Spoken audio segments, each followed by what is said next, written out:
हाँ जी बच्चों, स्टार्ट करते हैं। हमारा चैप्टर का नाम है क्या? Capital budgeting.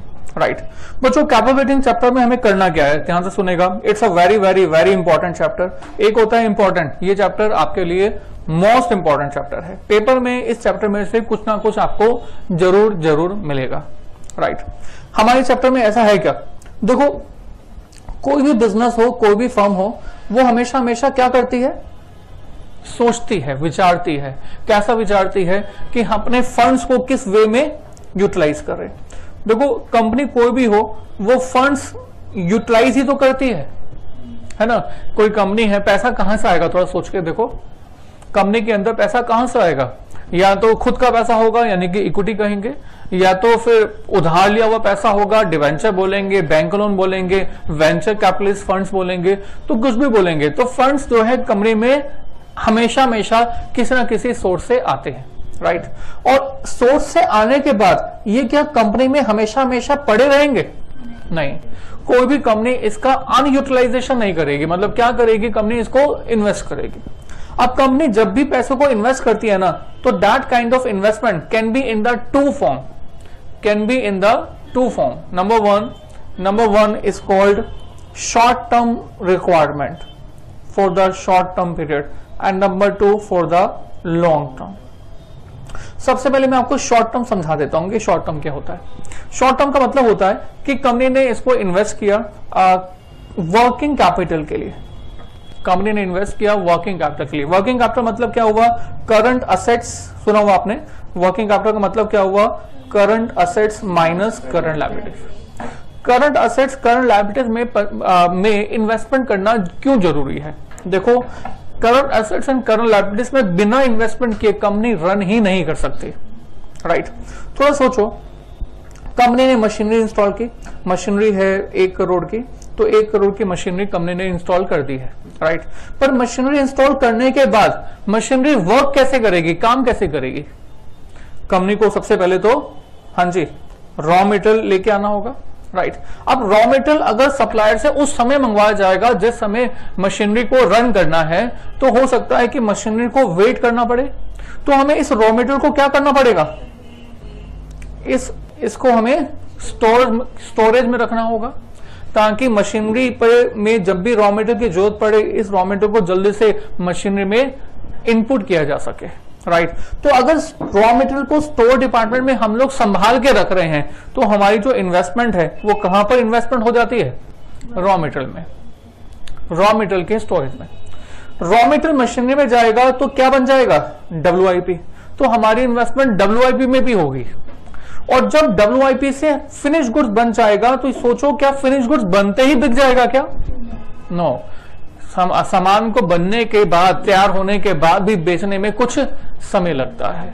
मैंने कहा सर इस फिनिश गुड्स को सेल होने में समय लगेगा, तो फिनिश गुड्स को जब तक सेल नहीं होता उसको हमें कहां रखना पड़ेगा?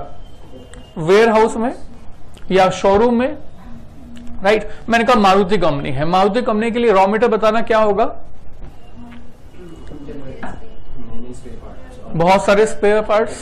राइट और इसके अलावा शीट्स आयरन की, जिसको कि हमारी मारुति कंपनी जो यूज करती है। राइट अब जब प्रोडक्शन जब हो रहा होता है, जब कार बन रही है, तो भी फैक्ट्री के अंदर 50-100 कार जो है हमें दिखती हैं, और वो 50-100 कार हमेशा दिखेंगी, क्योंकि वो पुराना रॉ मटेरियल इनपुट होगा, रॉ वर्क इन प्रोग्रेस में कन्वर्ट होगा, वो कहां पर कन्वर्ट हो जाएगा?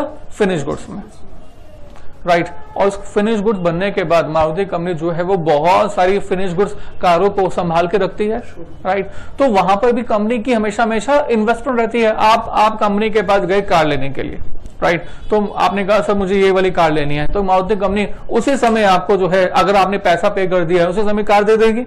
राइट पर क्या वो ये कहेगी नहीं रुको पहले हम बनाएंगे, मैन्युफैक्चर करेंगे, रॉ मटेरियल खरीदेंगे, उसके बाद आपको बेचेंगे? नहीं, मतलब कंपनी ने जो है फिनिश गुड्स में भी अपना बहुत सारा पैसा इन्वेस्ट किया हुआ है। राइट तो जनरली होता ये है कि सबसे पहले कंपनी के पास कैश होता है, कैश कन्वर्ट कर दिया जाता है रॉ मटेरियल में, और रॉ मटेरियल का जो अमाउंट है वो कन्वर्ट हो जाता है WIP में, WIP का अमाउंट कन्वर्ट हो जाता है फिनिश गुड्स में, और फिनिश गुड्स जब बिक जाते हैं, सामान बिक जाता है, तो भी पैसा इन्वेस्टेड होता है कहां पर? डेटर्स में। फिनिश गुड्स जब सेल होते हैं तो कैश ऑन द स्पॉट नहीं मिलता। फिनिश गुड्स जब हमने उधार बेचे हैं तो वो किस में कन्वर्ट हो जाएंगे, डेटर्स में, और डेटर्स में कन्वर्ट होने के बाद हमारे पास वापस क्या आ जाएगा, cash. So what I mean to say कि कैश हमारा वापस कैश में कन्वर्ट हो जाएगा, but it will take some time. But how much time will it take? Hardly 6 months, hardly 6 months, 7 months और हार्डली 1 year से, राइट।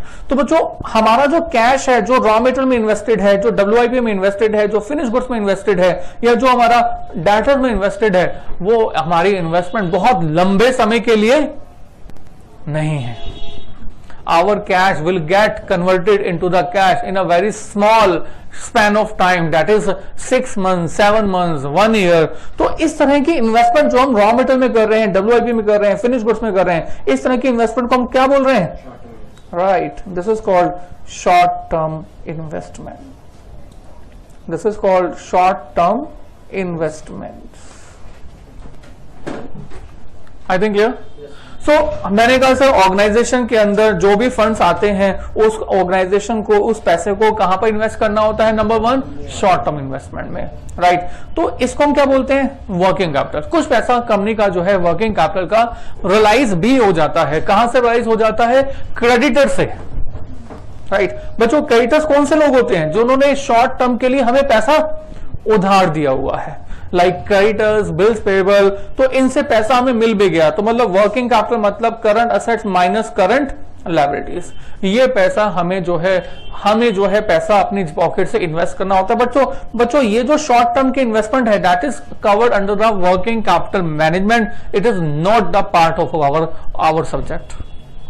हमारे chapter का नाम क्या है, कैपेबिलिटी। इसको हम लोग पढ़ेंगे वर्किंग कैपिटल मैनेजमेंट में, राइट। बट सर अब हम आपके साथ बात कर रहे हैं किस बारे में, लॉन्ग टर्म के बारे में, राइट। थोड़ा सोचो, एक कंपनी को 50,000 करोड़ रुपया इन्वेस्ट करना है। कितना बड़ा अमाउंट लग रहा है, ज्यादा अमाउंट लग रहा है? सही है, ओह माय गॉड। अच्छा, बड़ा अमाउंट है, राइट। अब जब कंपनी को 50,000 करोड़ रुपए इन्वेस्ट करना है तो बच्चों इज इट शॉर्ट टर्म और लॉन्ग टर्म? मतलब क्या इतना पैसा हम लोग 1 साल के अंदर ही वापस कन्वर्ट कर लेंगे? No, right. आपको सर ऐसा कौन सा प्रोजेक्ट है जहां पर कि 50,000 करोड़ रुपए इन्वेस्ट है, कुछ एग्जांपल बताओ।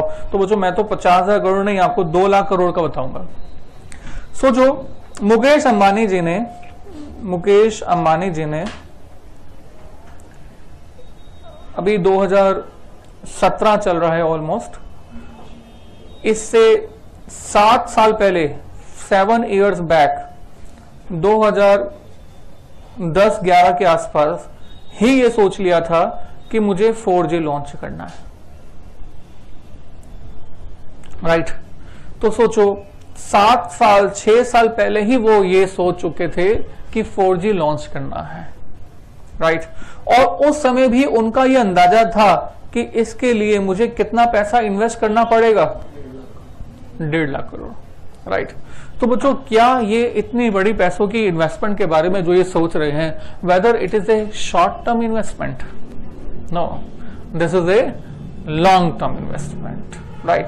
अब लॉन्ग टर्म इन्वेस्टमेंट है तो अंबानी जी ने कैसे सोचा होगा? उन्होंने बहुत सारे फाइनेंशियल मैनेजर्स रखे होंगे आपके जैसे, राइट। और आप लोगों ने एक रिपोर्ट बना के तैयार की होगी कि सर इस तरह के प्रोजेक्ट में ये हमारा कैश का आउटफ्लो होगा, ये हमारा कैश का इनफ्लो होगा, इसलिए हमारे इस प्रोजेक्ट को हमें स्टार्ट करना चाहिए या फिर स्टार्ट नहीं करना चाहिए, राइट। तो व्हाट आई मीन टू से, अब हम आपके साथ कैपिटल बजटिंग चैप्टर के अंदर किस बारे में बात कर रहे हैं? लॉन्ग टर्म प्रोजेक्ट्स के बारे में, जहां पर हम अपनी इन्वेस्टमेंट थोड़े समय के लिए नहीं बड़ी बल्कि लंबे समय के लिए करें। मतलब सितंबर 2016 के अंदर जब ये लॉन्च हुआ, ऐसा am I right ना? सितंबर एंड 2016 के अंदर जब ये लॉन्च हुआ तो बच्चों मुकेश अंबानी जी ने बोला कि it is free till 31 December 2016, right. उसके बाद उन्होंने इसको एक्सटेंड कर दिया और हो सकता है कि अभी आगे और एक्सटेंड कर दें, राइट। मतलब मतलब सोचो, अंबानी जी जो इतना पैसा खर्च करके लोगों को फ्री में ये सब दे रहे हैं, तो क्या वो प्रॉफिट नहीं कमाना चाहते होंगे? चाहते होंगे, बट सर उनका जो विजन है वो छोटा विजन है या बड़ा लॉन्ग टर्म का विजन है?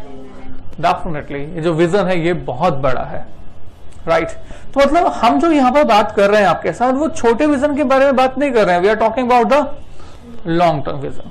बड़ा सिंपल सा एग्जांपल दे रहा हूं मैं आपको। मैं कहा सर मार्केट में आप एक शर्ट परचेज करना चाहते हो, तो आपको क्या लगता है शर्ट जब परचेज करेंगे तो कितनी लाइफ होगी शर्ट की? एक शर्ट हार्डली 500 रुपए, 600 रुपए, 700 रुपए, 2000 रुपए, राइट। कितनी लाइफ? लाइफ कितनी?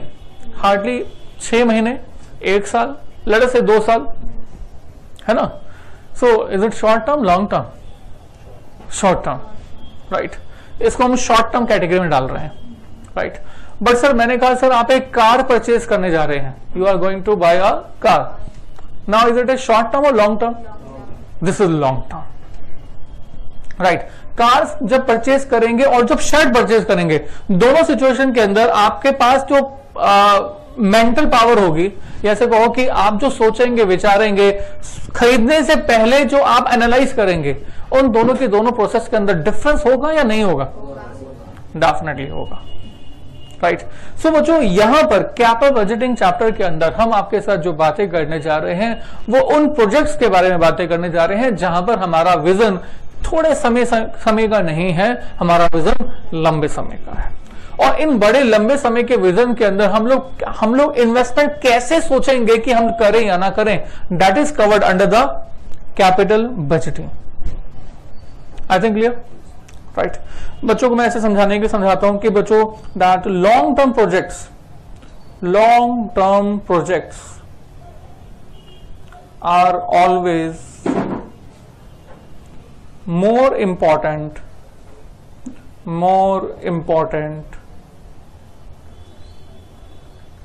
than any short term project, because of following 2 reasons। हाँ जी, because of following 2 reasons, mainly because of the 2 reasons. Number 1, पहला रीजन क्या है, राइट, बताएंगे आप? राइट, अमाउंट ऑफ इन्वेस्टमेंट जो हम लोग यहां पर पैसा खर्च करने जा रहे हैं, उसके जो वॉल्यूम है that is very big, right. Investment amount involved in such projects are very very big। In projects में जो हमारी इन्वेस्टमेंट है वो बहुत बड़ी है, राइट। ये तो हमें चेक करना है कि रिटर्न बड़ी है या नहीं है, ये तो हम बाद में चेक करेंगे। मगर हम आपके साथ क्या बात करने जा रहे हैं कि अगर आपको शर्ट खरीदना हो 700, 800, 2000 रुपए की, या फिर आपको कार खरीदनी हो, तो हमने कहा कि कार में क्योंकि पैसा बहुत ज्यादा लगने वाला है, इसलिए इसमें सोच विचार की करने की जरूरत ज्यादा होगी, राइट। ओके, नंबर 2, दूसरा रीजन क्या है? टाइम फ्रेम बड़ा होगा, इसमें कोई शक नहीं है। इसका एक दूसरा रीजन है that these decisions are irreversible। These decisions are irreversible। एक बार आप एंटर कर जाओ, वापस लेना बड़ा मुश्किल है, राइट। मैं इसको बच्चों के एग्जाम्पल के साथ देता हूं, बच्चों को बड़ा अच्छा लगता है ये एग्जाम्पल ये है कि बच्चों देखो, आपके साथ आप पढ़ रहे हो, स्टडी कर रहे हो, तो नो डाउट आपके बहुत सारे दोस्त होंगे, है ना। पर जब ये दोस्त यार आपके साथ घूम रहे हैं, आपके साथ बैठे हुए हैं, दिस एंड दैट, तो आपने इनको सिलेक्शन के लिए कुछ ज्यादा सोचा विचारा या नहीं? आपका दोस्त कोई बन गया तो आपने बहुत ज्यादा सोचा विचारा दोस्त बनाने से पहले या नहीं, राइट। अच्छा, अभी तक आपके कितने सारे दोस्त रहे होंगे, इतने सारे जितने भी दोस्त रहे होंगे, तो क्या वो सभी के सभी दोस्त आज आपके दोस्त हैं? नहीं है, बोलो नहीं है। तो यानी कि अभी जो दोस्त अभी चल रहे हैं, क्या ये फ्यूचर में आपके दोस्त रहेंगे? लगता ऐसे है कि फ्यूचर में रहेंगे, राइट, एक्चुअल में नहीं रहते, राइट, एक्चुअल में नहीं रहते। बच्चे बड़े इमोशनल होते हैं, बच्चे कहते हैं सर आपने ये गलत बात बोल दी। बच्चे कहते हैं सर बहुत गलत बात बोल दी सर, ये ऐसा नहीं हो सकता। तो मैंने कहा सर ऐसा होता है, एक्चुअली प्रैक्टिकल लाइफ है ये। बच्चों मतलब दोस्त जो हैं वो दो जगह रहते हैं इसके बाद, और वो है एक है व्हाट्सएप ग्रुप और एक है फेसबुक ग्रुप। तो ये दो जगह ऐसी हैं जहां पर दोस्त हमेशा हमेशा मिलते हैं, राइट। आपको कैसे ऐसा क्यों? मैं कैसे, बड़ा सिंपल है, आप प्रैक्टिकल आप बनो ना। अभी आप अकेले हो, ठीक है ना, थोड़े दिनों के बाद मतलब बड़े हो जाओगे, डिग्री मिल जाएगी, जॉब करने लगोगे, फिर शादी हो जाएगी, राइट। अभी आपकी रिस्पॉन्सिबिलिटी है, और आप जब अकेले हो तो आपके लिए प्राइमरी इंपॉर्टेंस जो है वो आपके दोस्त हैं। और जब शादी हो जाएगी तो फिर प्राइमरी इंपॉर्टेंस के बाद, आपकी इंपॉर्टेंस के बाद दूसरी इंपॉर्टेंस किसकी होगी? दूसरी इंपॉर्टेंस होगी पार्टनर की, राइट। तो दोस्त की इंपॉर्टेंस वो कहां पहुंच गई? तीसरे नंबर पर, तीसरे नंबर पर। अच्छा, फिर जो पार्टनर होगा उसकी फैमिली होगी, राइट, और फिर आपकी भी फैमिली होगी, राइट। तो तीसरे नंबर पे पार्टनर की फैमिली होगी या दोस्त होंगे? पार्टनर की फैमिली होगी, राइट। रहना है ढंग से घर में अगर तो घर में रहना है तो पार्टनर की फैमिली होगी, राइट, ओके। क्योंकि आपको आपके पार्टनर की फैमिली के साथ क्यों मतलब इंपॉर्टेंस देनी पड़ेगी? क्योंकि आप ये भी चाहोगे कि वो भी आपके फैमिली को इंपॉर्टेंस दे, राइट। मतलब तीसरे नंबर पे क्या हो गया? पार्टनर की फैमिली। चौथे नंबर पे क्या हो गया? अपनी फैमिली। दोस्तों का नंबर क्या आ गया? पांचवा, राइट। अब जब शादी होती है तो शादी के साइड इफेक्ट शुरू हो जाते हैं, है ना। अब जब शादी के साइड इफेक्ट शुरू हो जाते हैं तो सबसे पहली इंपॉर्टेंस उनकी हो जाती है। अब हमने कहा कि शादी के साइड इफेक्ट शुरू हो गए हैं, और शादी के साइड इफेक्ट के बाद तो मतलब पहली इंपॉर्टेंस उनकी, फिर दूसरी इसकी, फिर तीसरी इसकी, फिर चौथी, तो दोस्त कहाँ चले गए? तो दोस्तों की जो इंपॉर्टेंस है वो ऑलमोस्ट नीचे चली जाती है।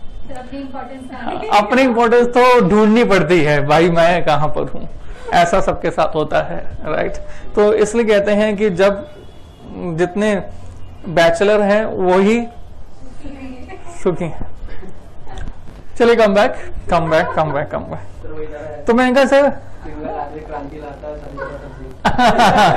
वेरी नाइस, सिंगल आदमी क्रांति लाता है और शादीशुदा सब्जी लाता है, वेरी नाइस, गुड। चलिए आगे चलते हैं। What I mean to say कि दोस्ती यारी जो है शॉर्ट टर्म और लॉन्ग टर्म। शॉर्ट टर्म तो ज्यादा सोचा विचारा या नहीं? No, right. तो मैंने कहा सर आपने शादी करनी है, आप शादी के लिए पार्टनर ढूंढ रहे हो, राइट। अब बताना शॉर्ट टर्म या लॉन्ग टर्म? इंडिया में है तो लॉन्ग टर्म, हम तो फिलहाल इंडिया वाली क्लास ले रहे हैं। इंडिया में है तो लॉन्ग टर्म, यूएस में होते तो यूएस में होते तो शायद आप सोचते, मतलब अगर मैं यही क्लास यूएस में ले रहा होता, यूएस वाले बच्चे सोच के बता रहे होते शॉर्ट टर्म या लॉन्ग टर्म, तो आप डेफिनेटली यकीन मानो यूएस में तो शादियां इसलिए छोड़ देते हैं दैट एक ही पार्टनर से बोर हो गए, उनका एक्सक्यूज यही होता है, राइट। तो एनीवे वी आर इंडियन तो वी हैव टू बी, और बहुत सारे लोग इंडिया में शादी करने आते हैं ताकि लॉन्ग टर्म रहे। अच्छा कम बैक। तो मैंने कहा सर शादी को आप लॉन्ग टर्म क्यों कर रहे हो? क्योंकि हमें मालूम है कि एक बार होने के बाद वापस रिवर्स होना बहुत मुश्किल। तो शादी करने के पहले ज्यादा सोचोगे विचारोगे या फिर दोस्त वाले समय ज्यादा सोचोगे विचारोगे?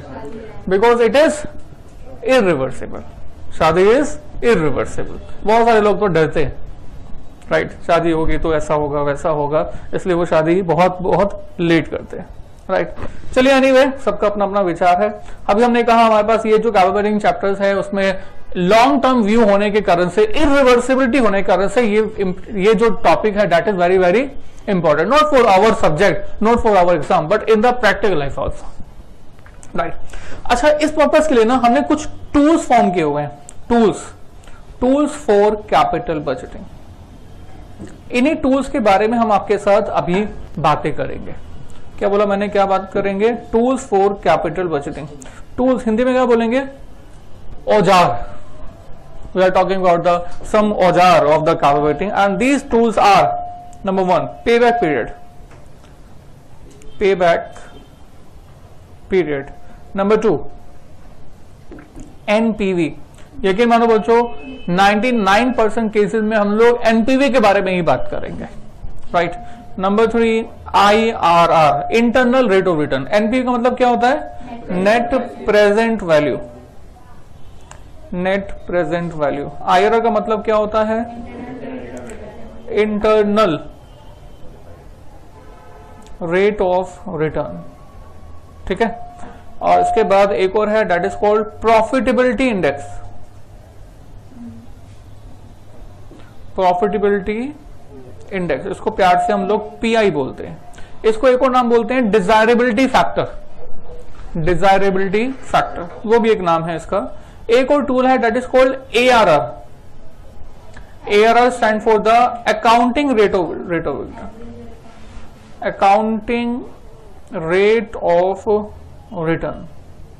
और इसका एक दूसरा नाम है, that is called average rate of return. Average rate of return, right sir. So बच्चों these are the tools of calculating. तो बच्चों हमें अगर कैलकुलेटिंग चैप्टर पढ़ना है ना, तो सबसे पहले इन टूल्स को एक एक करके हमें पढ़ना पड़ेगा, राइट। बीच बीच में और भी है, terminal NPV and then modified IRR, right. तो बीच बीच में आते रहेंगे, वो इनकी छोटी मोटी एक्सटेंडेड फॉर्म है, इट मॉडिफाइड आईआरआर। तो इसकी बीच बीच की छोटी छोटी एक्सटेंडेड फॉर्मेट है, पर जो मेन बेसिक्स हैं वो यही वाली टूल्स हैं, राइट। तो हम लोग आगे प्रोसीड करते हैं। तो हम लोग सबसे पहले क्या करने जा रहे हैं, लिखेंगे, यस प्लीज, पे बैक पीरियड। कॉपी करना चाहते हैं? ओके फाइन, कॉपी कीजिएगा बच्चों। कहां से? नहीं, जरूर कॉपी करें। कॉपी के बीच में मैं आपके कभी नहीं आऊंगा। बच्चे का सबसे इंपॉर्टेंट काम क्या होता है? कॉपी। कॉपी से ही तो उसको मार्क्स मिलते हैं। हाँ जी, यहीं से कॉपी करना है। और पीछे, इसके पीछे तो शायद कुछ है भी नहीं, राइट। ये आप डायग्राम, चित्र बना सकते हो अगर बनाना चाहें तो। Please copy this very fast and we will start all this.